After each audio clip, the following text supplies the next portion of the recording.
esta tarde. Estamos por los 2 o 3 últimos domingos, hemos estado trabajando, aprendiendo acerca de la justificación en Cristo, por fe en Cristo. Es mi intención de esta tarde terminar, en verdad. Yo creo que no demoro, pero si es el caso me perdonan. Okay. Romanos capítulo 3, versos 20 al 31. Vamos a hacer un poco de repaso, ¿ok? La intención del repaso es coger a algunos de ustedes, a veces no pierden alguna de las partes, y entonces es bueno repasar porque están vinculados unos con otros. La primera parte es la justificación. La palabra justificación está en la Biblia, vamos a aprender de ella. Es la justificación, bíblicamente hablando, es cuando Dios declara a un individuo inocente. Súper sencillo. Dios declara a un individuo inocente. Eso se llama la justificación. ¿Okay?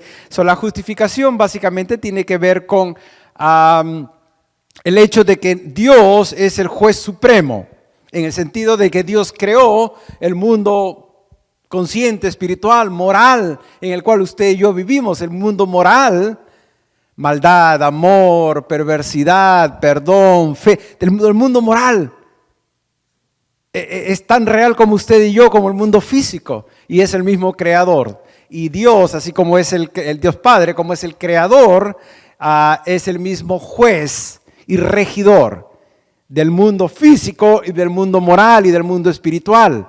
Okay. Entonces, dentro de la obra de la salvación, es todo un proceso desde del pecador pervertido, depravado, usted y yo, hasta la glorificación en el reino de Dios. O sea, es un proceso de muchas etapas y muchos componentes que poco a poco los hemos ido aprendiendo por palabra. Reconciliación, redención, hay salvación, hay santificación, hay adopción, hay etcétera, etcétera, etcétera. Ahora estamos trabajando la justificación, ¿ok?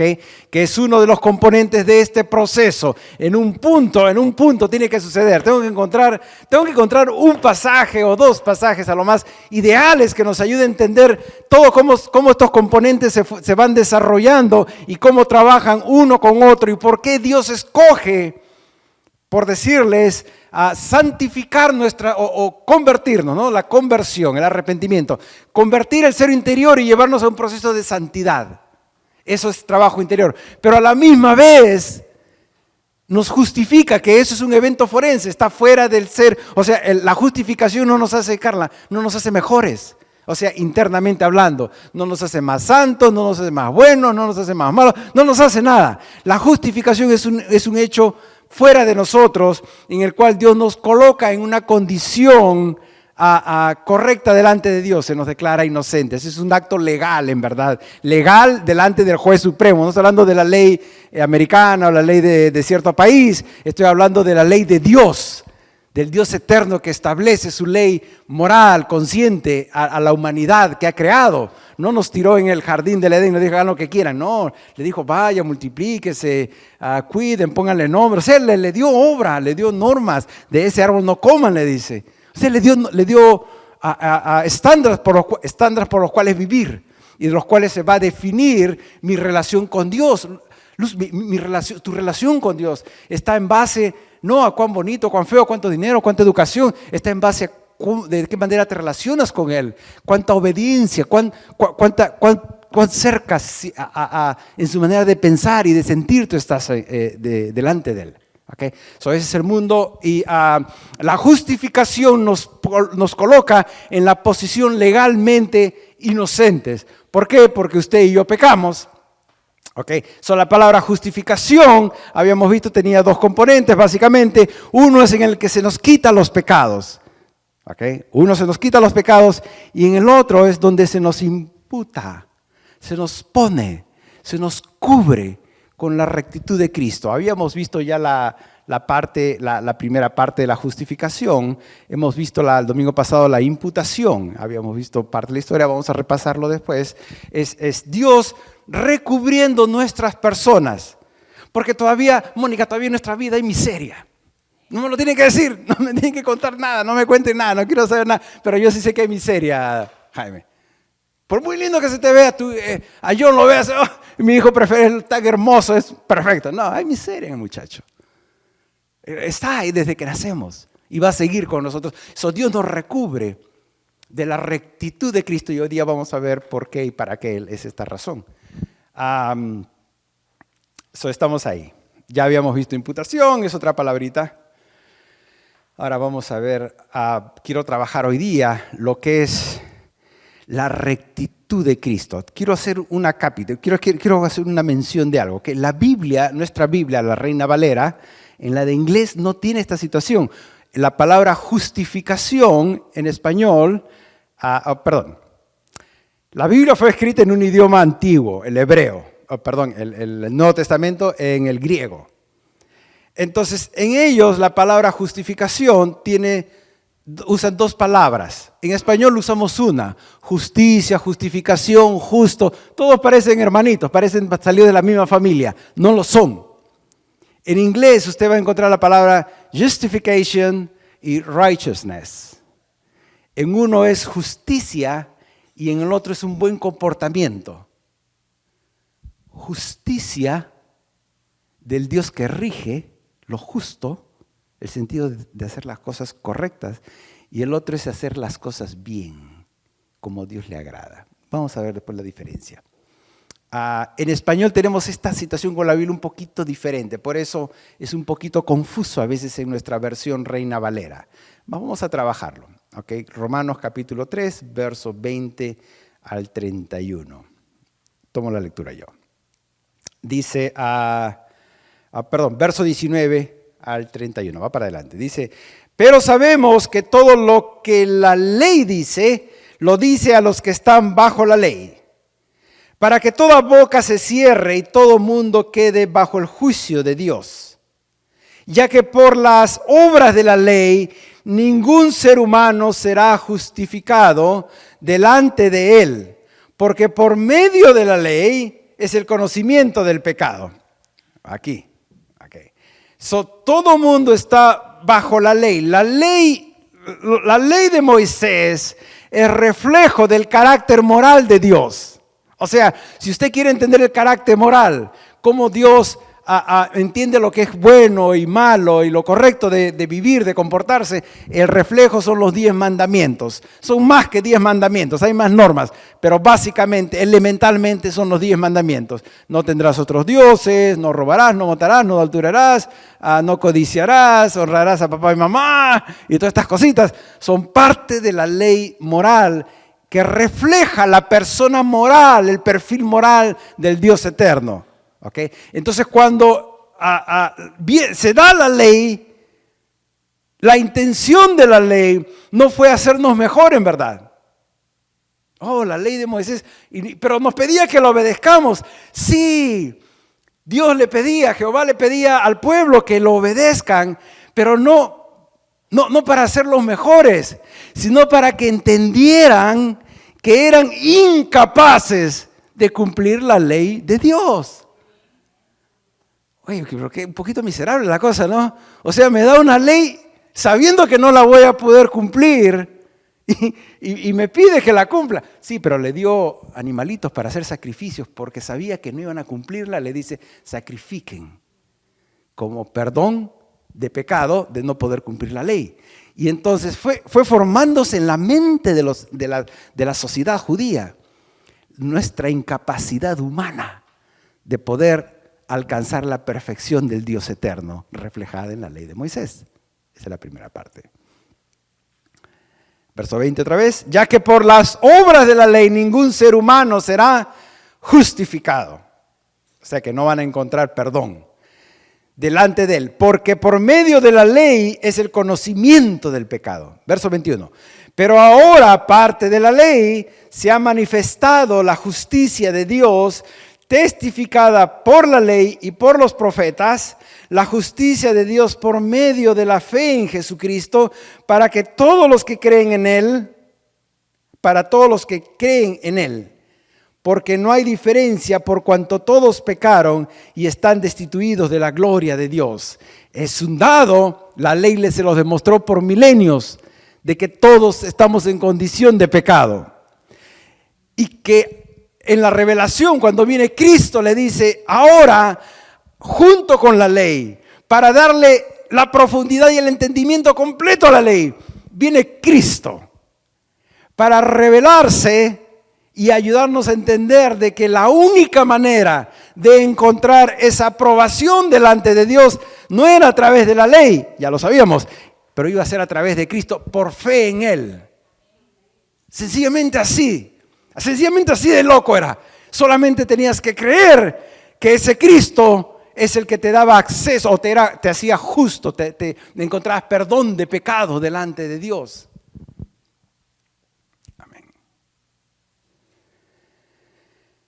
Porque no hay diferencia por cuanto todos pecamos y estamos destituidos de la gloria de Dios. Verso 24.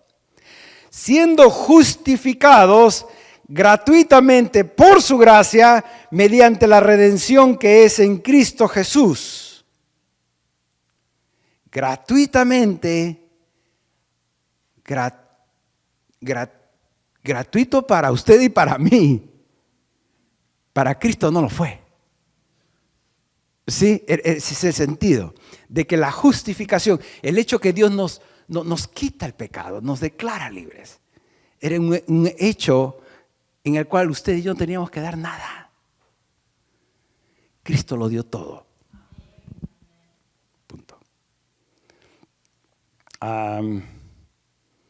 Verso 26.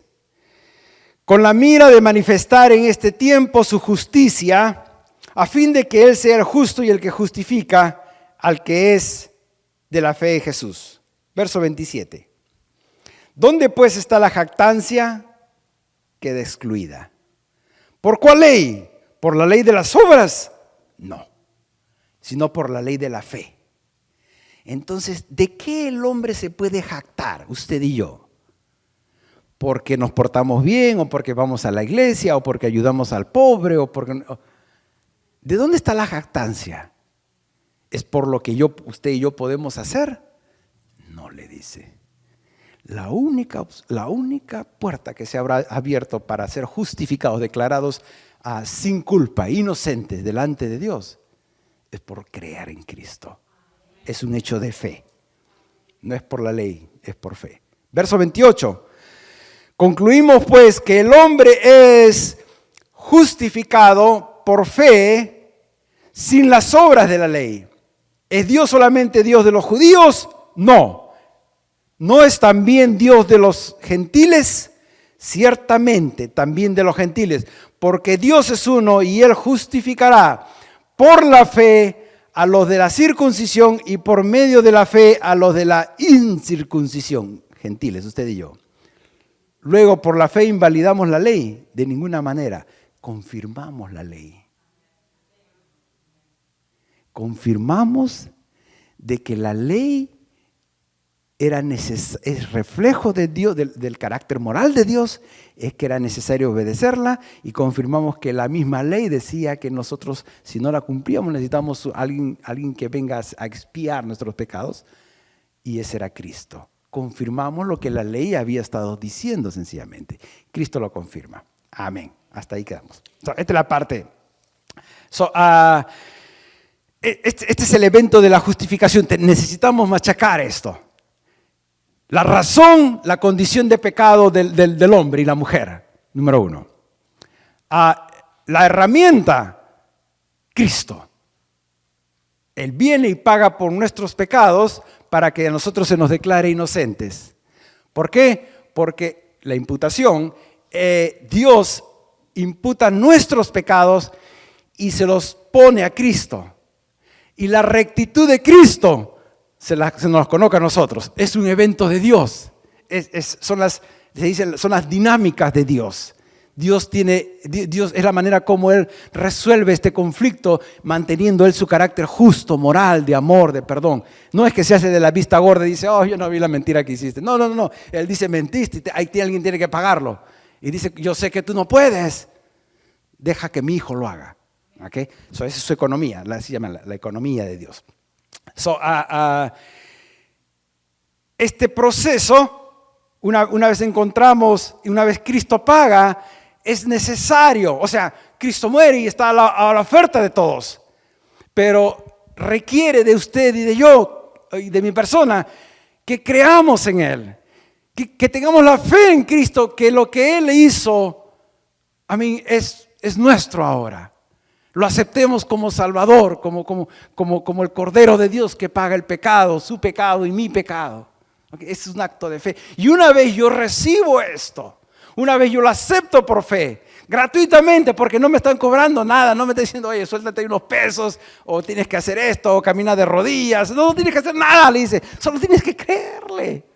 Y una vez yo creo, miren cómo es la dinámica, una vez yo creo, entonces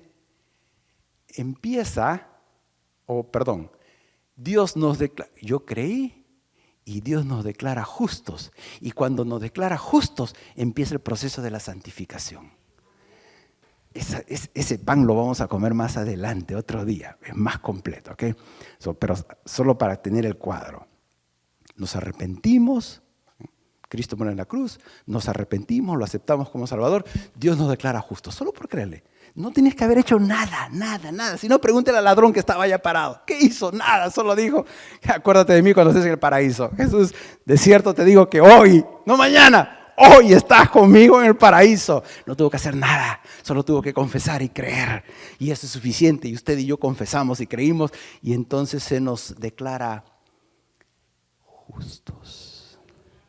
Y cuando se nos declara justos, cielo y tierra y todo el universo creado va a empezar a honrar esa palabra de Dios, de declararnos justos, y se nos va a honrar como justos, se nos va a tratar como justos, sin pecado, sin reserva.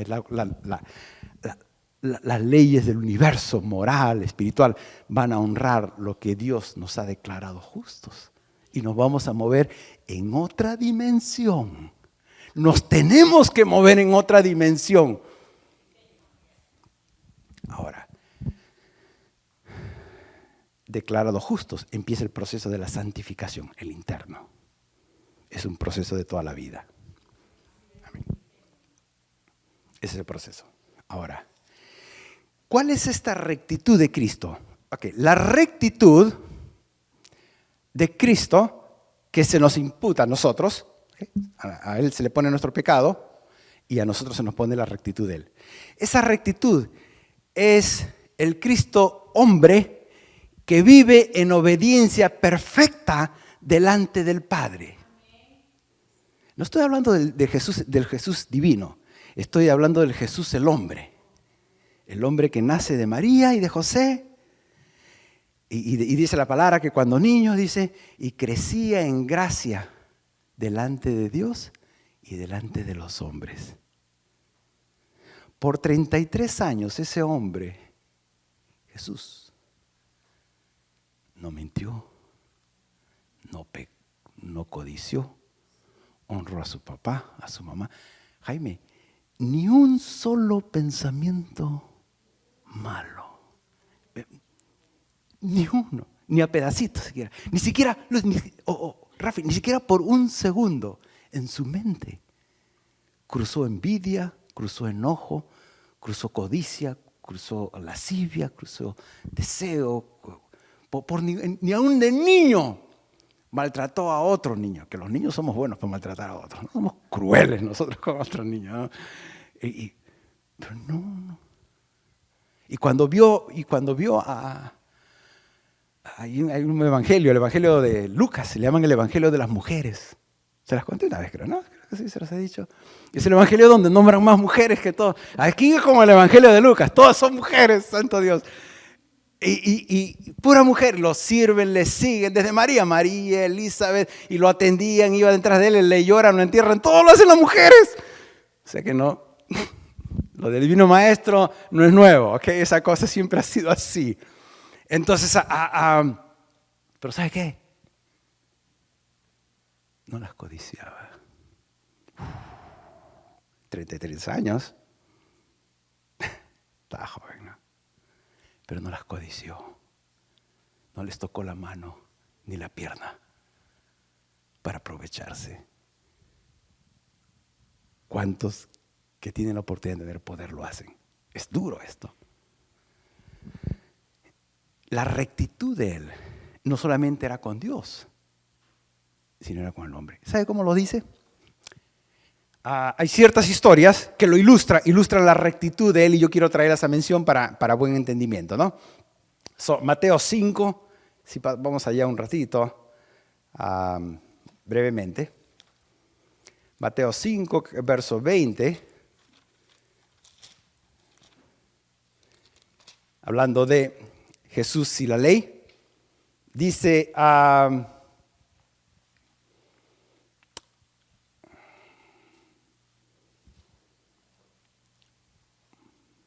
porque os digo que si vuestra justicia no fuera mayor que la de los escribas y fariseos, no entraréis en el reino de los cielos.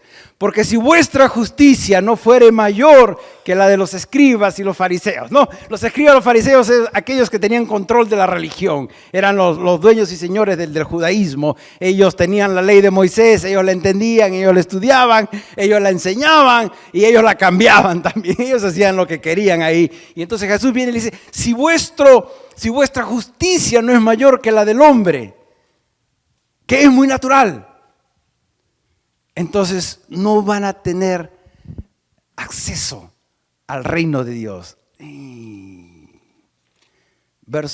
Capítulo 6, verso 33. Capítulo 6, verso 33. Esa la conocemos. O verso 32 dice, porque los gentiles buscan todas estas cosas, pero vuestro Padre Celestial sabe que tenéis necesidad de todas estas cosas. Mas buscad primeramente el reino de Dios y las cosas buenas que hay ahí. Y todas esas cosas os serán añadidas. La rectitud de Cristo era la rectitud en la que ponía en superioridad sobre la vida del hombre la justicia de Dios. Buscad primeramente el reino de Dios. Y tiene que ser de tal calidad, mucho mejor que la de los escribas y los fariseos. Tiene que ser mucho mejor que esa. En calidad y en prioridades. Tiene que ser extremadamente relevante. Jesús vivía al extremo positivo, a lo máximo de su fidelidad al Padre y al ser humano. Lo crucifican y le dicen, no les tomes en cuenta. No les tomes en cuenta. Conmigo no. Y ofenden y escupen y mienten y hablan mentira. Y sin embargo los perdonaba y les continuaba predicando y los continuaba sanando. La rectitud de Cristo no solamente tiene que ver con las obras, sino también con las intenciones del corazón, las intenciones de su mente. Deseaba lo de Dios, el reino de Dios y su justicia primeramente. Lo demás llega en su tiempo. Había una superior, la rectitud de Cristo no es una rectitud solamente de obras, sino es emocional, es moral, es de intención. Amén. Primera de Corintios 1:26. Primera de Corintios 1:26, capítulo 1.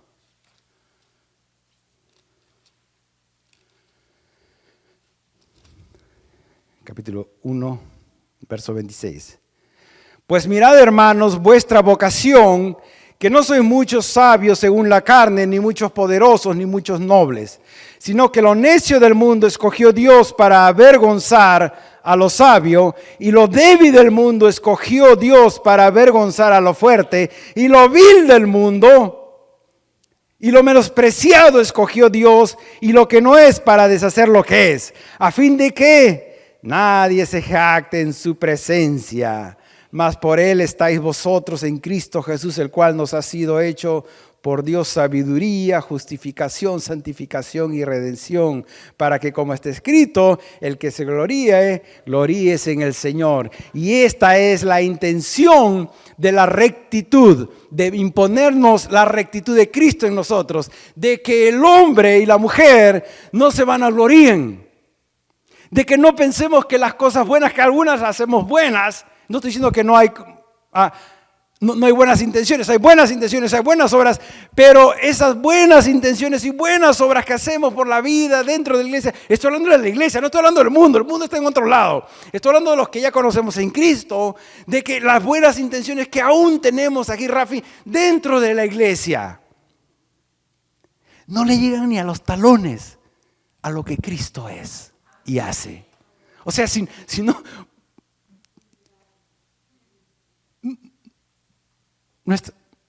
Nuestras buenas obras, Isaías decía, 64, dice, son trapos de inmundicia. ¿Saben lo que son los trapos de inmundicia? Los conocen, ¿no? Antiguamente no habían los Pampers. Entonces las mujeres usaban pañitos para, en el tiempo de su menstruación, cubrirse, ¿no? Para no fluir. Esos son los trapos de inmundicia. Y dice que nuestras obras son como esos trapos. Comparando con Dios, estoy hablando, no comparando con mi papá, mi mamá, mi pastor, no. Comparando con las obras de Dios, son inmundicia, en verdad. Entonces Dios nos ayuda, en verdad, y nos quiere mantener en esta humildad. Y dice, solamente gloria a mí. Nadie recibe gloria. Es extremadamente celoso cuando alguien quiere tomar su gloria.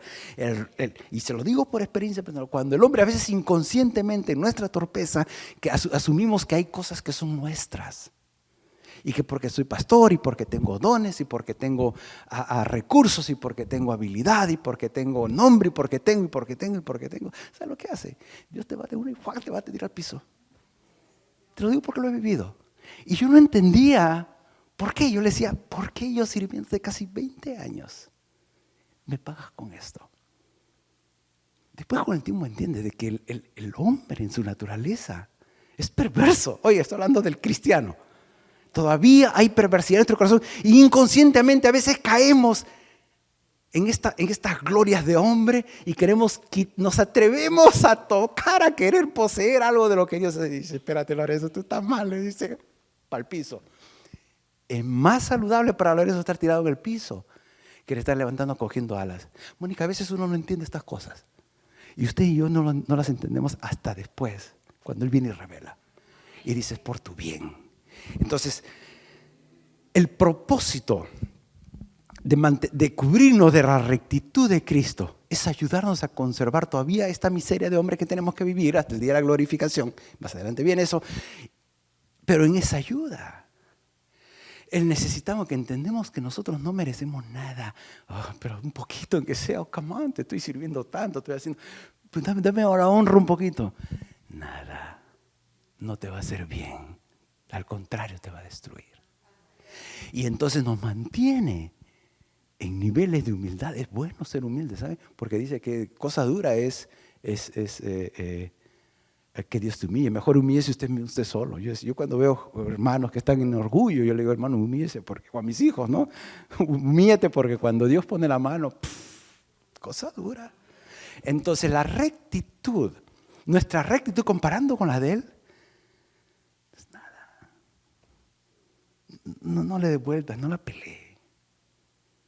No tiene ningún valor comparando con lo que Cristo nos está ofreciendo. Y la razón es de que toda honra sea para Él. Solamente para Él.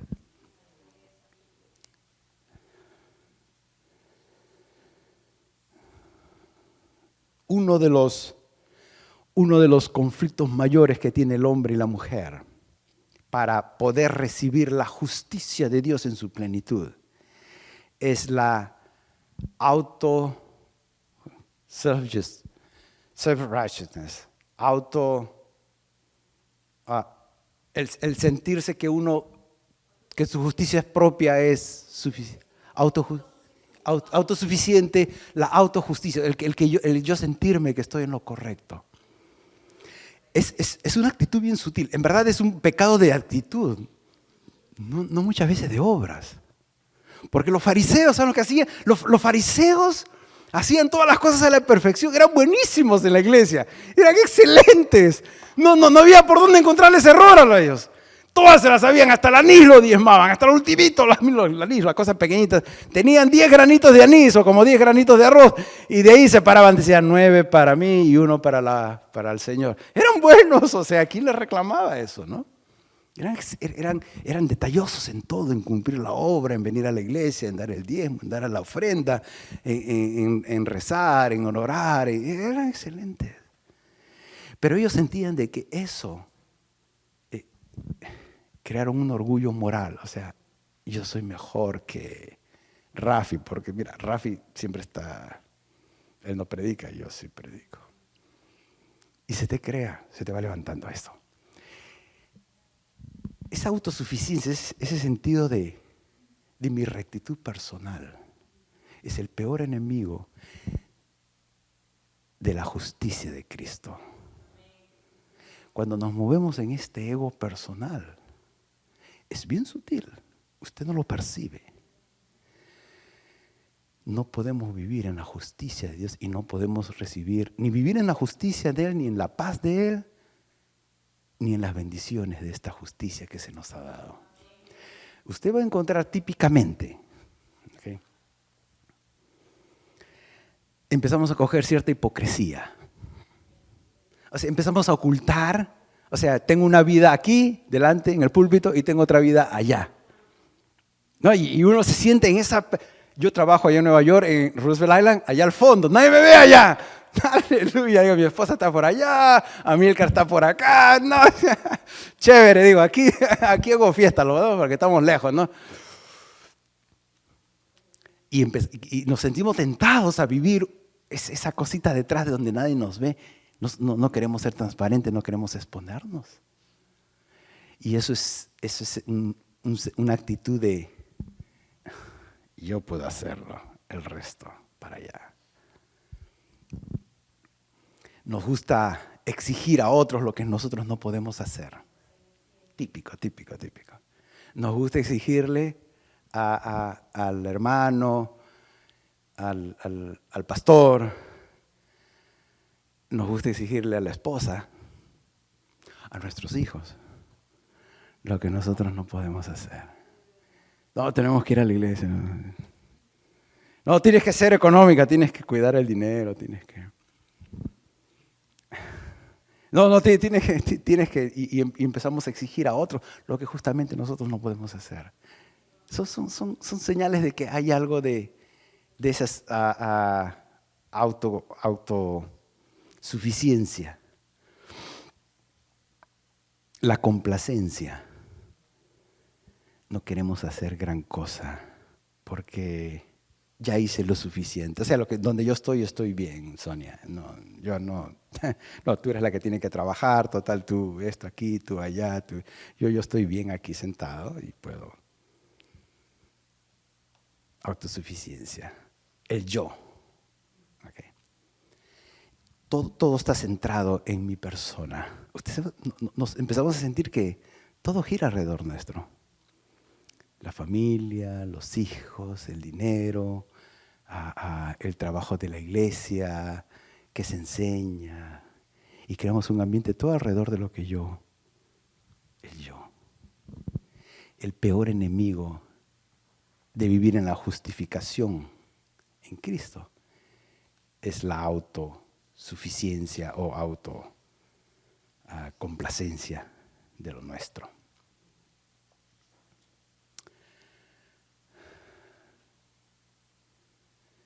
Es bien sutil la manera como el enemigo y el hombre desarrolla estos sentimientos.